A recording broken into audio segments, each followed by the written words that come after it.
میں بیمار تھی تو باجی نے اپنا بیٹا میرے پاس رہنے کے لیے بھیج دیا تاکہ وہ بازار سے سامان لا دیا کرے گا۔ وہ مجھے ہر روز رات کو دودھ گرم کر کے دیتا جسے میں پینے کے بعد بے ہوش ہو جاتی۔ جب اگلے دن وجہ پوچھی تو ہوش اڑ گئے۔ اس رات 14 سالہ بچے نے میرے ساتھ تکلیف کی شدت نے میرا برا حال کر دیا تھا، جہاں تک کہ مجھ میں گھر کا کوئی بھی کام کرنے کی ہمت باقی نہیں رہی تھی۔ پورا گھر بکھرا ہوا تھا، کچن میں برتنوں کے ڈھیر لگے تھے تو دوسری طرف میلے کپڑے دھونے کے منتظر تھے۔ گھر کے باقی کام اگر میں کچھ دیر کے لیے ٹال بھی دیتی تو کوئی بڑی بات نہیں تھی، مگر اصل مسئلہ کھانے کا تھا۔ کھانا پکانا ایک ایسا کام تھا جو مجھے ہر حال میں وقت پر کرنا پڑتا تھا، چاہے میری حالت کیسی ہی کیوں نہ ہو۔ میں اس گھر میں اپنے شوہر کے ساتھ رہتی تھی اور ہماری شادی کو ایک عرصہ بیت چکا تھا، مگر ہم اب تک اولاد کی نعمت سے محروم تھے۔ میڈیکل رپورٹس کے مطابق مسئلہ میرے شوہر کے ساتھ تھا، شاید اسی لیے وہ خاموش رہتے تھے، ورنہ اب تک وہ دوسری شادی کا فیصلہ کر چکے ہوتے۔ دوسری طرف میری ساس اس حقیقت کو تسلیم کرنے کے لیے تیار ہی نہیں تھی کہ نقص ان کے بیٹے میں ہے۔ وہ سارا ملبہ مجھ پر گرانے کی کوشش کرتی۔ حقیقت میں کوئی ایسا لا علاج مسئلہ نہیں تھا، تھوڑی توجہ اور دواؤں سے سب ٹھیک ہو سکتا تھا، مگر میرے شوہر کی بس ایک ہی ضد تھی۔ ان کا کہنا تھا کہ ڈاکٹر سب جھوٹ بولتے ہیں اور وہ خود بالکل تندرست ہیں۔ ان کی اس ہٹ درمی کے سامنے میں اکثر خاموش ہو جاتی اور اپنی تقدیر پر صبر کر لیتی۔ زندگی اسی طرح خاموشی سے بیت رہی تھی۔ میرے شوہر صبح کام پر نکل جاتے اور رات گئے لوٹتے۔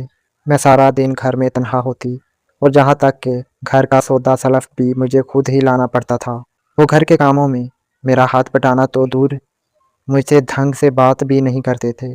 ان کے دل و دماغ میں کیا چل رہا تھا اور وہ مجھ سے کیا چاہتے تھے، یہ میرے لیے آج تک ایک معمہ تھا۔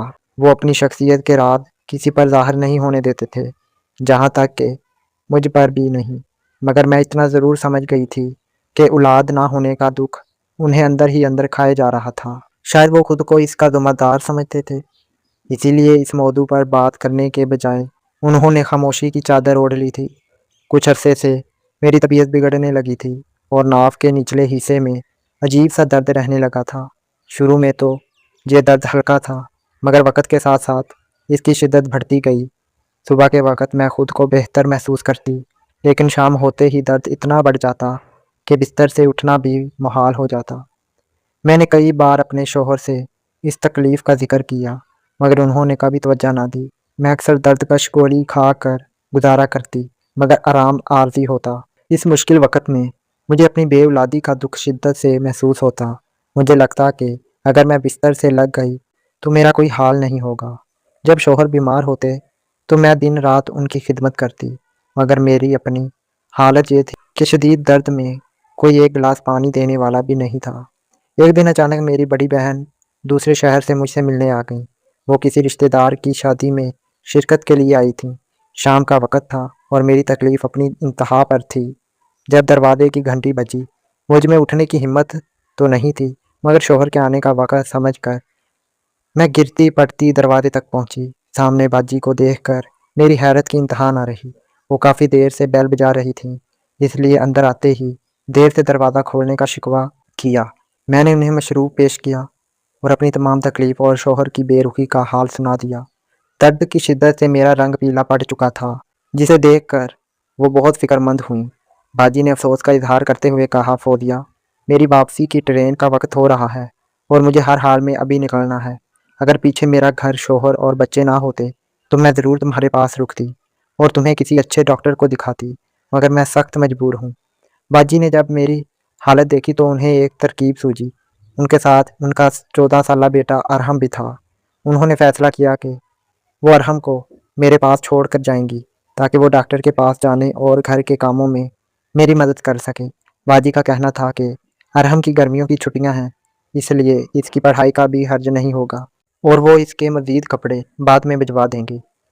میری بہن میری تکلیف دیکھ کر بہت فکر مند تھی، اس لیے انہوں نے اپنے بیٹے کو میرے سہارے کے لیے چھوڑ دیا۔ میں نے ارحم کو آخری بار تب دیکھا تھا جب وہ محض 10 سال کا تھا، مگر اب وہ اچھا خاصا جوان نظر آنے لگا تھا۔ اس کا قد کاٹ نکل آیا تھا اور وہ اپنی عمر سے کہیں زیادہ سمجھدار اور بڑا لگتا تھا۔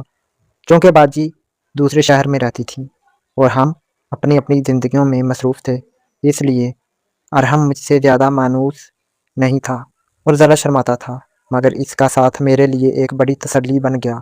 ارحم نے میرے پاس رہنا شروع کر دیا اور باجی کی ہدایت پر وہ مجھے ڈاکٹر کے پاس لے گیا۔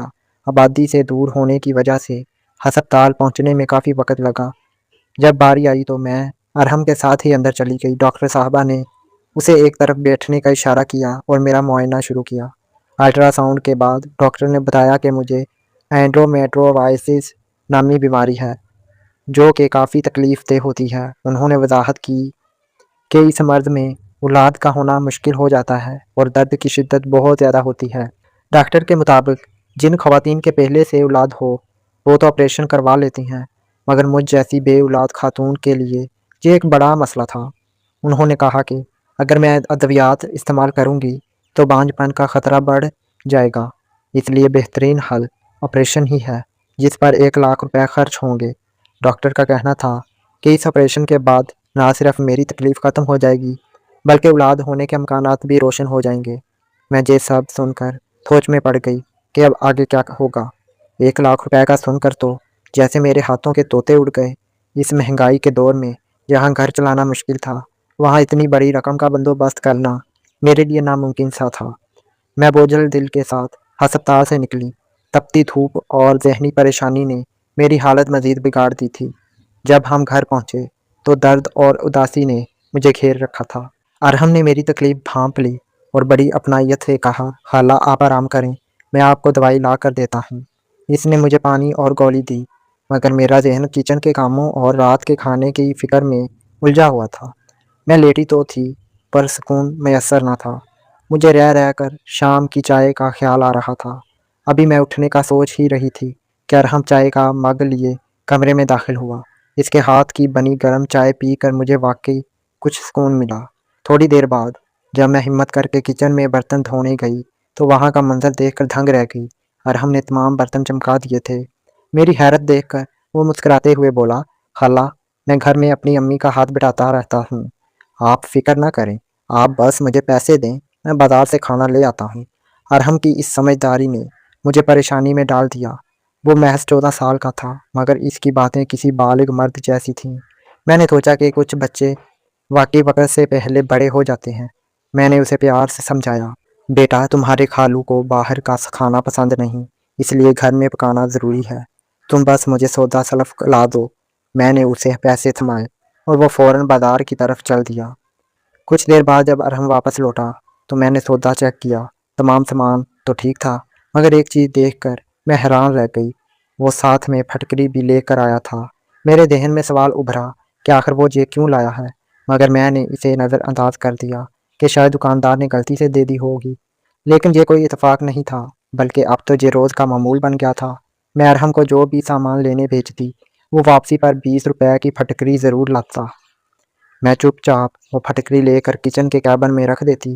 دیکھتے ہی دیکھتے وہاں پھٹکری کے پیکٹوں کا ڈھیر لگ گیا۔ ارحم ایک خاموش تباہ لڑکا تھا، اس لیے مجھ میں اتنی ہمت نہیں ہو رہی تھی کہ اس سے پوچھوں کہ آخر اس پھٹکری کا مقصد کیا ہے۔ اگر وہ ایک آدھا بار لاتا تو بات سمجھ میں آتی، مگر روزانہ کا یہ عمل میرے لیے ایک مشکل کن بنتا جا رہا تھا۔ کیا آخر اسے کس نے یہ سب لانے کو کہا ہے؟ ارحم کے آنے سے جہاں میری زندگی آسان ہوئی، وہیں میرے شوہر کو بھی بڑی راحت ملی۔ پہلے انہیں دفتر سے تھک کر آنے کے بعد بھی بازار کے چکر لگانے پڑتے تھے، مگر اب ارحم سارے کام خوش اسلوبی سے کر دیتا تھا۔ بے اولاد جوڑوں کی زندگی کا قرب شاید ہی کوئی دوسرا سمجھ سکے۔ ہم دونوں ایک عجیب سی خاموش اذیت سے گزر رہے تھے۔ میرے شوہر کی رپورٹ پہلے ہی ٹھیک نہیں تھی اور اب میری اس بیماری نے رہی صحیح کسر بھی پوری کر دی تھی۔ میرے پاس آپریشن کے لیے پیسے نہیں تھے اور میں ادویات کھا کر بانجھ پن کا خطرہ مول لینا نہیں چاہتی تھی۔ ارحم نے ہمارے گھر کے کاموں میں تو بہت مدد کی، مگر میرے لیے سب سے بڑی الجھن وہ پھٹکری تھی جو روزانہ لاتا تھا۔ میں نے سن رکھا تھا کہ پھٹکری خواتین کی مخصوص بیماریوں کے علاج کے لیے استعمال ہوتی ہے، اس لیے مجھے شک ہوا کہ کہیں اس نے ہسپتال میں ڈاکٹر اور میری باتیں تو نہیں سن لیں۔ میں شرم کے مارے اس سے کچھ پوچھ بھی نہیں پا رہی تھی اور اندر ہی اندر کڑھتی رہتی تھی، ایک 14 سالہ بچہ یہ سب کیوں کر رہا ہے؟ آخر کار ایک دن میں نے ہمت جٹائی اور ارحم کو سامنے بٹھا کر اس پھٹکری کے بارے میں سوال کر ہی ڈالا۔ ارحم نے جو جواب دیا وہ سن کر تو جیسے میری بولتی ہی بند ہو گئی۔ اس کی باتیں سننے کے بعد میں سن ہو کر اپنے کمرے میں آ گئی اور سوچنے لگی کہ اس کا مطلب ہے کہ یہ لڑکا رات کے سناٹے میں ہم دونوں میاں بیوی کی باتیں چوری چھپے سنتا رہا ہے۔ شدید شرمندگی نے مجھے چاروں طرف سے گھیر لیا تھا۔ ارحم کی باتیں سن کر میرا دل چاہ رہا تھا کہ زمین پھٹ جائے اور میں اس میں سما جاؤں۔ مجھے اندازہ نہیں تھا کہ وہ میرے اس پوشیدہ راز سے واقف ہو چکا ہے جسے میں نے سب سے چھپا کر رکھا تھا۔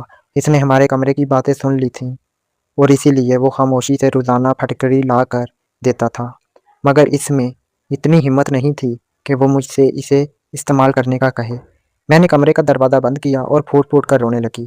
ایک طرف بے اولادی کا دکھ اور دوسری طرف یہ شرمندگی کہ میرا 14 سالہ بھانجا میرے طبی مسائل سے واقف ہے۔ تھوڑی دیر بعد ارحم نے دروازہ کھٹکھٹایا اور بتایا کہ وہ اب مزید نہیں رک سکتا اور صبح واپس آ رہا ہے۔ میں شرم کے مارے اسے روکنے کا بھی نہ کہہ سکی اور وہ اگلی صبح خاموشی سے رخصت ہو گیا۔ اس کے جانے کے بعد میں کچن میں گئی اور پھٹکری کے اس ڈھیر کو دیکھا۔ پہلے تو جی چاہا کہ سب کچرے میں پھینک دوں، مگر پھر احساس ہوا کہ اس معصوم نے یہ سب میری بھلائی کے لیے کیا تھا۔ میں نے ایک پھٹکری اٹھا کر نہانے کے پانی میں ڈال دی اور اس کا باقاعدہ استعمال شروع کر دیا۔ حیرت انگیز طور پر کچھ ہی عرصے میں میری تکلیف کم ہونے لگی اور میرا وہ پرانا مسئلہ آہستہ آہستہ ختم ہو گیا۔ اصل مسئلہ جسم کی ناگوار بو تھی جو ایک بیماری کی شکل اختیار کر چکی تھی۔ میں خود کو کتنا ہی صاف رکھتی مگر یہ بو ختم نہیں ہوتی تھی۔ میرے شوہر روزانہ رات کو مجھے اس بات کے تانے دیتے تھے جس سے میری زندگی عذاب بن چکی تھی۔ ایک رات جب وہ مجھے جلی کٹی سنا رہے تھے تو ارحم نے یہ سب سن لیا۔ ارحم نے مجھے بتایا کہ اس کے ایک دوست کو بھی یہی مسئلہ تھا اور وہ کسی محفل میں بیٹھنے کے قابل نہیں رہا۔ پھر ایک حکیم کے مشورے پر اس نے پھٹکری والے پانی سے نہانا شروع کیا جس سے اس کی یہ بیماری جڑ سے ختم ہو گئی۔ ارحم اسی لیے روزانہ پھٹکری لاتا تھا تاکہ میں اس کا استعمال کروں اور شوہر کے تانوں سے نجات پا سکوں۔ میں نے باقاعدگی سے پھٹکری والے پانی سے نہانا شروع کیا تو حیرت انگیز طور پر میری برسوں پرانی تکلیف دور ہو گئی، میری زندگی آسان ہو گئی اور میں اس شرمندگی سے ہمیشہ کے لیے آزاد ہو گئی۔ ارحم کی باتوں نے جہاں مجھے شرمندہ کیا وہیں میری زندگی بدل کر رکھ دی۔ میں پہلے سمجھ رہی تھی کہ شاید وہ میری کسی زنانہ بیماری کی وجہ سے پھٹکری لاتا ہے، اسی لیے میں شرم کے مارے اس سے بات نہیں کر پا رہی تھی، لیکن جب اس نے اصل وجہ بتائی تو میری برسوں کی پریشانی ختم ہو گئی۔ اب میرے شوہر کی وہ بدبو والی شکایت دور ہو چکی تھی اور ہمارا رشتہ بہتر ہونے لگا۔ ارحم کے جانے کے بعد مجھے شدت سے احساس ہوا کہ زندگی میں اولاد کا ہونا کتنا ضروری ہے۔ میں نے ہمت جمع کی اور اپنے سونے کے کنگن بیچ کر آپریشن کروا لیا جس سے میری وہ پرانی تکلیف ختم ہو گئی۔ اسی دوران میری باجی نے ایک حکیم سے مشورہ کر کے کچھ ادویات بھیجیں اور کہا کہ یہ روزانہ شوہر کو دودھ میں ملا کر دینی ہے۔ میرے شوہر کو رات کو دودھ پینے کی عادت تھی، چنانچہ میں نے انہیں بتائے بغیر وہ دوا دینا شروع کر دی۔ 6 ماہ کے مسلسل استعمال اور دواؤں کے بعد اللہ نے کرم کیا اور میں امید سے ہو گئی۔ مجھے یقین نہیں آ رہا تھا کہ میں ماں بننے والی ہوں۔ اللہ نے مجھے خوبصورت بیٹے سے نوازا۔ بعد میں میرے شوہر نے انکشاف کیا کہ وہ جانتے تھے کہ میں انہیں دودھ میں دوا ملا کر دیتی ہوں۔ انہوں نے وہ دوا دیکھ لی تھی مگر اولاد کی خواہش میں وہ خاموشی سے اسے پیتے رہے، کیونکہ ارحم کے جہاں رہنے کے دوران انہیں بھی احساس ہو گیا تھا کہ گھر میں بچوں کی رونق کتنی ضروری ہوتی ہے۔ یوں ایک ننھی جان کے آنے سے ہماری زندگی خوشیوں سے بھر گئی۔